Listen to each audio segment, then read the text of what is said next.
Hey gang, Wes here. Hope you're doing well. Welcome to another episode. And as your YouTube kind of art guardian angel, I would be remiss if I didn't ask you this question. So it's going to be a one-on-one. It's going to be a little up close. We're just going to sit down, have a seat, Have you been working on the art thing? You know what I mean? Like, no, not the painting you're working on, not the rendering, not the the story you're writing, but the thing that you need to improve on, but you're scared to do it because you're bad at it. Emotional damage. I know that thing well. I have many of them.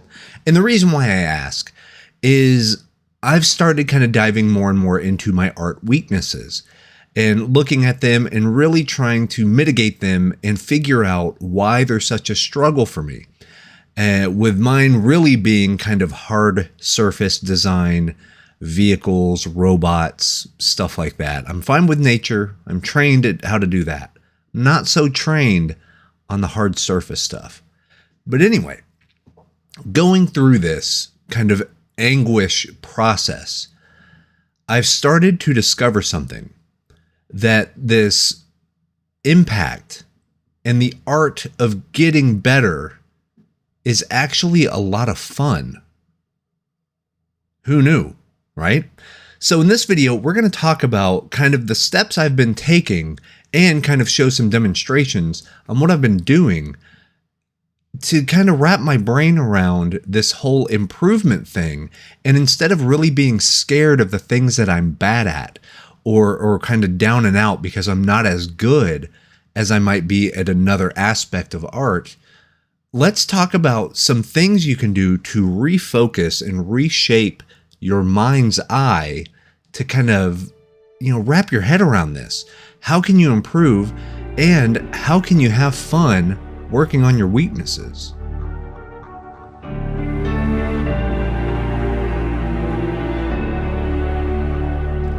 So yeah, here we are, and the topic is a big one. Before we get too far into the topic, I do want to say that this video is going to have a little bit of sketching here up front, but primarily this is going to be a condensed time lapse of my recent art live stream. So yeah, I'm back streaming. It's something I've done a while back. I used to do live streams all the time when I used to do like video game stuff, but now it's all art streams, and you can find them here on YouTube. So I go live every Wednesday. That day might change, I don't know, but overall it's working pretty well right now. But I'm going to be going live every Wednesday. We're going to be doing everything from sketching to like portfolio reviews to just art chat, tips and tricks, really just stuff, what I'm working on, personal projects. We're just going to hang out. We're going to paint. We're going to have a good time. Now, you don't have to watch live. You can always watch the video on demand here on YouTube. The full archive of it will always be available afterwards, free of charge. So you'll have those to kind of keep you tidy, maybe have some background noise while you're going. Maybe the same way you use this show. If you're working on something, you want to listen to it almost like a podcast or something. But this time it'll have music in the background and stuff while I'm doing the paintings and all that stuff. But anyway, all that being said, let's talk about the kind of meat and potatoes of this thing. We all have art stuff that we need to work on. Everybody does. I don't care if you're the best in the world at one particular thing. You probably have other things that you might not be so great at, or not to the same level that you are at the top tier stuff, right? I mean, hell, I'm a big John Singer Sargent fan. That dude's portraits are incredible. His landscapes are great. The guy was good at all of it. However, I would say his portraits definitely outshone more of his landscape stuff. Not a knock against it. All of it's genius. It's just he favored the one thing and he was better at it because he did it more. And that's really the crux of what this is in order to get kind of better at the thing, whether it's hands or, I can't do portraits, or I can't do backgrounds is another big one I hear.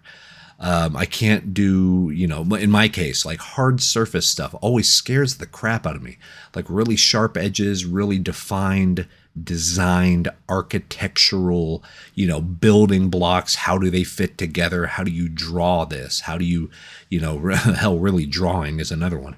But just, putting things together in a functional design sense and having it be made of metal or copper or pipe or whatever, and like really getting into the nitty gritty of very exact specification work is horrifying to me. Or it used to be. But now it's becoming a little more of a challenge, a little more fun, because I'm seeing a lot of growth. So if you remember when you first started the art thing at all, like what got you into it, right? Like, oh, I like superheroes. I like Spider-Man. I like, video games and Japanese role-playing games and the artwork on, these old school, tabletop role-playing games or Warhammer or Dungeons and Dragons, Magic the Gathering, you name it. Whatever brought you to the dance. And the odds are pretty good that that was your interest and you did a lot of that. You did a lot of master studies. You did a lot of, oh, I want to paint like this person. I want to draw like this person. So you dig in and you really kind of find your voice and find your footing with doing the style of thing that you liked, which is exactly how it should be. That's what brought you there. That's what you're infectious about. You're very excited. So you want to work to improve. And early on, you have a lot of improvements very quickly. Do you know what I mean? Going from one piece to the second piece is automatically twice as good as the first one. Do you know what I mean? Like you exponentially get better very quickly. And then what ends up happening is after you do that for some months, maybe some years, you kind of figure it out. You have your style. Of course, you can still improve it. You can refine it. You can, make it better rendering, or, you can kind of dig in and make it better. But you kind of figured the thing out. Mentally, you've achieved sort of what the thing. You can make your own character, and the character can be a fantasy character, or you can do work in the likes of this specific artist because you've done 20 master studies. And now you kind of understand the process of how to at least get started to get there. So that initial sense of not even knowing what to do, I always refer to that as like whenever you start a new job, you don't even know where the bathroom is. Do you know what I mean? Like you have no clue. Or like whenever you learn how to drive, you get in the seat and you mark off every single thing that you're doing. You're like, okay, well, how, is my seat comfortable? Is my armrest in the right place? Is my rear view mirror? Let me check to see if that's okay. Oh, what about my side mirrors? Okay, well, now I put the key in this way and then I turn it. Like you're so aware of every part of it because you're terrified. You're like, oh, whoa, am I doing it right? Oh God, I don't want to mess this up. Especially like you drive for the first time by yourself. Oh my gosh. But then years go by. You've driven thousands of times, maybe hundreds of thousands of times, depending on what your job is. And now, while you do that stuff, it's either subconscious because, hey, my seat's in the right spot because I'm the only one that drives this car, so I know exactly how it feels. I know how the gas pedal feels. I know, oh, my windows are in the right spot. Oh, I could be driving, then notice 5 miles in that my rear view is kind of off kilter. So now I'm going to adjust it while I'm driving, while I'm blaring music, while I'm doing, it's all foundational now. And you're doing all of this other stuff. Now you're complaining about traffic. You're thinking about what you're going to have for dinner. Your mind's not as in tuned to the mechanics, the specifics, the semantics of the function that you're doing. Which is why I think working on your weakness, the thing that you're very scared of, is a good thing. Because I forgot how fun it is to learn. And I know that sounds weird because we're always learning, we're always improving, we're always getting better. But going back to the very beginning and completely sucking at something, it can be disheartening, And then your ego wants you to go back to the thing that you're good at. Like, oh, I promise I'm worth something. Let me go back and, you have that whatever need, that the human being need of like, I promise I'm worthy. Oh, and then you go back to the thing you're good at. I would argue still hang out at the part you suck at. If you suck at drawing hands, do 20 minutes of hands a day if you have the time. 10 minutes, 5 minutes, hell, do one hand drawing a day, just one. Over the course of a year, you'll have over 300. Do you know what I mean? Like, it's these little bits, but overall, be in the position to where your growth is gonna become exponential again. Get back in that beginner's, not just even mindset, but like specifically be a beginner again. If you've never played a musical instrument, hey, go buy a cheap guitar. Go buy if you're interested in piano, go buy a little half Casio keyboard or whatever. Like that sort of thing. Be terrible at the thing, but make the discoveries. And that's what I'm at that point right now. I had that sort of revelation in this kind of hard surface design stuff. Like, oh, I suck at this. This is kind of fun. I passed that point of being like, oh, really down on myself and I'm a failure and why can't I do this? And oh, I was good at this, but why can't I be good at that? Now I've gotten to the point where like, hey, I'm bad at this, but look at hey, I got a little better this time. Oh, I'm getting a little better this time. As you can see from kind of what we're working on here. It's not good. It's definitely not good. I'm going to look back even 6 months from now and be like, oh God, I can't believe I put that on video and showed that to people. Like what in the world? But I think part of that process is genuine. And I think you seeing a professional suck at it, like be terrible, it's fine. You'll live. Do you know what I mean? Like we will make it through this together. And I want to be that person. I'll put myself out there just to give you the confidence of being like, you know what? I can do it. It's going to suck. And that's hilarious. And it's fine. And I'm going to save it. That way I can look back on it a year from now and be like, woof, how bad is that? But there's a few little strategies that I have here that I want to kind of discuss that has actually made the learning process for me quite a bit easier. And the first one is the main one. Well, actually, let me do the secondary one because I'll go off on a big tangent. You know how I am about the main one, right? So this one is kind of the secondary one, but it's equally as important. I just say secondary because it's not where my mind's eye is at the moment. The secondary one is just the repetition of it. If you make it part of your habit, if part of your warm-up before you do the thing that you like to do is like, if part of your warm-up is doing the thing you don't like to do, that's fine.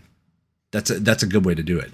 It's funny. I know a lot of people, if they're going on a diet or they're trying to eat better, like I'm okay with a well-balanced diet. I'll eat my fruit. I'll eat my vegetables and stuff, but I'm not going to lie to you. I eat my vegetables first on the plate. I eat them first. Got to get it over with. even if I like them, they taste good. They got a little like salt and pepper on them. They're steamed. Like, oh, okay, no, a little bit of garlic on it. Ooh, yeah. I'm still kind of excited about it, right? But I also made a steak. I also made this. We also have these potatoes that are a new way. There's more favorites on my plate rather than the vegetables are. But I'll eat the veggies first. That way it's done. Hey, in my mind, hey, I ate more healthy today because I ate those veggies. And now I can eat the other stuff. So if you warm up with the thing that you're quote unquote bad at, or the thing that you know you need to practice, whether that's like if you practice or if you're bad at or you think you're bad at backgrounds, start with a 10-minute little session just drawing buildings in perspective. Make a little 2-point perspective grid and then just kind of sketch out something. Doesn't have to be good. You don't have to show anybody. Doesn't matter. Just go in and do it. And you're going to loosen up your wrists. You're going to get kind of your brushes down and the settings are quite right. This is you adjusting your rear view mirror, getting your seat in position. Do that thing. Get to where you're going to work and you're going to do the thing you love to do. But do the thing you need to do first. Get it done. Once it's done, right? Out of sight, out of mind. Now what you're going to end up noticing is as you practice those little things in 5 and 10 minute chunks, that chunk gets bigger. Maybe you get a little more invested in that little warm up. Maybe you're spending half an hour now. Oh, I kind of like this. This is sort of working. You're going to start feeling that after a while. Like, hey, this is okay. All right. Yeah, no, I kind of get it. I kind of get this perspective practice. And this one looks a little more 3D than the one did before. Oh, you're going to start kind of peeling that onion back and you'll start discovering that you're learning and you're improving at a way faster rate than you think you would have. Because you're not, nose deep in a book, studying, doing just exercise after exercise after exercise. Like that's going to burn you out real quick. I know it did for me, but you're at least getting some time in. You're getting time into the thing that you're uncomfortable or quote unquote bad at, So just, it's exposure therapy for you therapists out there. Like you're exposing yourself to the thing that you don't like. And over time, gradually, you're going to embrace more of that exposure. You're going to be fine with it. You're going to not run away when you realize your master's study has a building in it. Well, I kind of sketch buildings. I can kind of handle this. And wouldn't you know it, now you have this whole other skill set in your arsenal that you can use. Now, the big one. This is like, for me, this is kind of a cheat code. And I've noticed this for everything. Like everything in my life that I've ever wanted to learn, if I use this one kind of cheat code, my brain tricks itself into doing the thing. And it always works. I'm glad I know this about myself because if I ever need to work on something, I can do this thing and then I can get it done. Have the thing that you're doing that you need to practice be a means to an end. Have it be part of a project to where in order for the final thing to happen, you have to do this thing. You have to do it. So like, perfect example. Let me explain what I want to do here. I am fully embracing this idea of like hard surface, robot, storytelling, type of thing. I'm doing all these things. I'm doing a lot more narrative artwork. I'm working a lot with Magic. I'm working with some other game companies I can't talk about yet. But like all of my work over the past 6 or 7 months has been narrative based. It's less on like, oh, how cool is this rendering? And more on like, what's the narrative we're trying to tell here? And it's been a godsend. It's been incredible because now I realize why I got into this in the first place is to tell stories. So on that, if I need to practice hard surface design or design in general with narrative, which I'm really starting to like, telling a story with an image, making somebody look at a picture and be like, wow, I wish I lived there. Or, oh, I wonder what adventure they're on. Oh, I want to be a part of that. Like selling that idea to my viewer, to the audience. What better way than to embrace stuff like Gundam, Macross, these very beautifully well told, 40 plus year epic sprawling things are in manga and anime, and there's video games and there's, visual novels and graphic novel. I mean, there's so many, there's books written, I'm a big fan of that stuff. Growing up, I always liked Front Mission. Front Mission is kind of a strategy game series. I love Front Mission. I've always heard of like Super Robot Wars and stuff, but really I'm starting to way get into Gundam, like way get into it. So you're probably going to see some of that design sense in what I'm making. But I thought, wouldn't it be cool if I also got practice making like PDFs or like digital art books that people can read on their Kindle, people can have on their computer. They can open it, just get kind of these amazing little narratives, story snippets, but with cool art, like very world building type of things, right? I was like, whoa, what if I did my own like romantic, sort of Gundam-esque. What if I built this whole world? It had its own function. It had its own thing. What if could I do that? Could I do it in the style of, could I do the nice, monochromatic watercolor, beautiful, but it's based on hard surface designs? Could I tell that story? Could I tell a story of a fighter pilot who, grew up in the, on the mean streets of whatever, and, always saw his heroes being the Galactic Federation pilots that, and he wants to join, and maybe he had a rough upbringing, but you know what I mean? And you just go with it. And like, okay, what does this character look like? And, how do they function? And what do they function with? What does their, robot or jet or whatever look like? Now I have to design that. Now I have to build it. This is all a means to an end. If the end is to make a world building book of sci-fi with really cool, like if you're a fan of Gundam or like those like shmups, like shoot 'em up games, which I'm also getting big into right now, like Dodonpachi and Mushihime-sama, all that stuff. If you're into that, would you be into this PDF book that's like 40 pages? It has some short story. It has artwork on every page. Could I do that? Could I make that? Well, the only way to be able to format that, in the PDF, I have to have the art. So let's make the art. And then I have to write the stories. And let me write those stories. Do you know what I mean? Like, I'm making the thing that I see as this monumental, oh God, I'm so bad at hard surface drawing. Well, now I have to get better at it. If I want this other thing to happen, I have to do the thing I'm bad at. So the more I would focus and I could study that and improve on that, it makes the final product better. So if it's a means to an end, if you're doing the thing you don't like to do, but you're doing it because it's all part of something bigger, you're doing a bigger project, but it needs backgrounds. Well, I'm bad at backgrounds. Well, okay. Well, how do you improve? What type of backgrounds do you want in this project to where you can make those backgrounds? They have to be made. You're going to be the one to make them. So how would you approach this?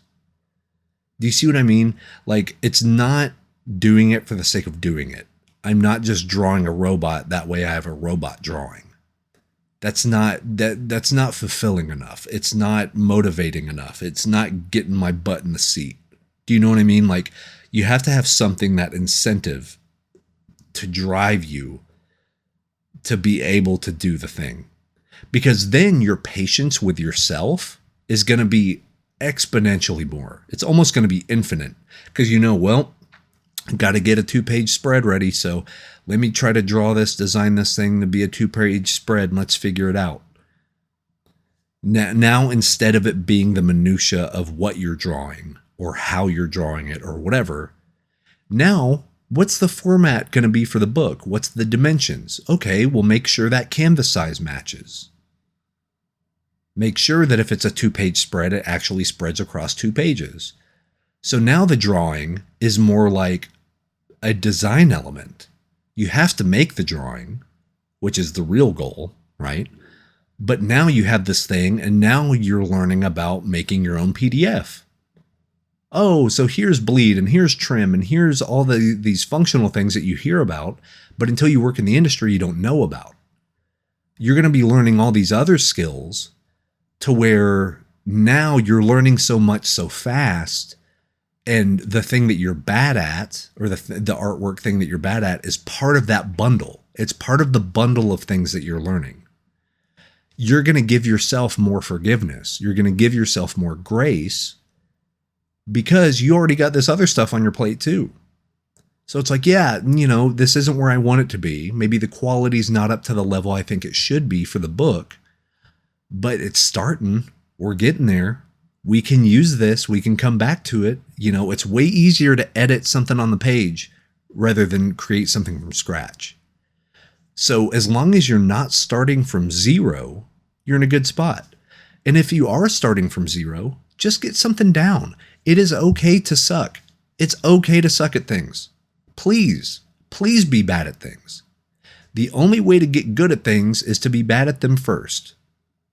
You got to get through all of the bad ideas to get to the good ones. You have to. That's called iteration. And iteration is a huge part of art. People think it's a one and done thing. Well, I did this and, it didn't turn out right the first time, so I guess I'm a failure. Like, no. That could be, maybe it failed the first time, but now I bet if you did it and started from quote unquote scratch, how would you approach it differently? Try it again. Try to make the exact same picture a second time. Watch how much easier it is. Because you're not starting from zero, you're starting from experience. There's no failures here. Art is not a failing thing.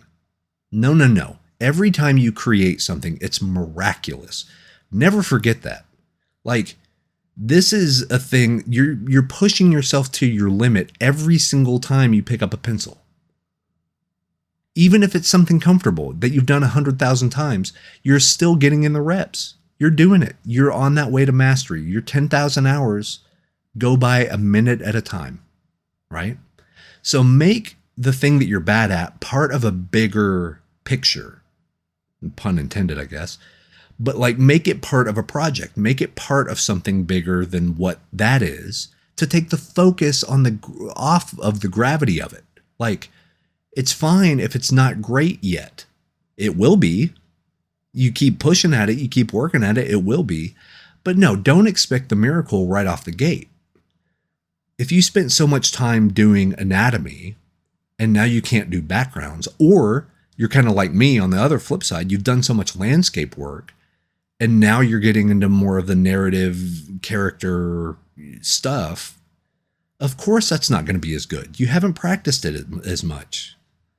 You know what I mean? You got to be forgiving to yourself, because trust me, the world's hard as is. It's going to beat you down regardless. So you should at least be in your own corner is what I'm saying, right? Well, anyways, that's it. That's it for me. I hope this resonated a little bit with you. I hope this kind of gives you that pep in your step and you're good to go. I know you got this. I know you got this. If you're watching this video and if you heard me ramble on for 28 minutes, you know what I mean? You're good. You are well on your way to where you want to be. So yeah, with that, if you like the channel, hit the subscribe button. We love to see you. I got links to the Discord channel in the description below, totally free to join up. We'd love to have you talk shop and share some art. We got a lot of amazing artists on there. Everyone from hobbyists who are just getting into digital art all the way to other tenured professionals that have worked in comics and, magic and D&D and all that stuff. So we got everybody there. Hanging out. And also, I do have a Patreon. It's only $1 a month. I will be posting up more. I know I say that all the time, but because I'm doing more personal project work right now, a lot of that I'm able to post. The only problem with being a working illustrator is a lot of the stuff that I make, I cannot show until a year later, until a project is published or out or the company allows us to share it. So that is the bad thing about it. But just know there is always improvement. I'm always working on that stuff. I think I have 5, 6, 7, 8 commissions right now, and just in perpetuity. It's a rolling wheel, which is a ton of fun, and I love it dearly. It's just I can't show a lot of it until it's out. So that's why I'm going to start working a little bit more on the personal projects. You're going to see all of that, the work in progress, all of my tidbits and tips and all that stuff on the Patreon. But we hope to see you there. And I hope that you have a fantastic day. Go out there, make cool art, and we will catch you next time. Peace.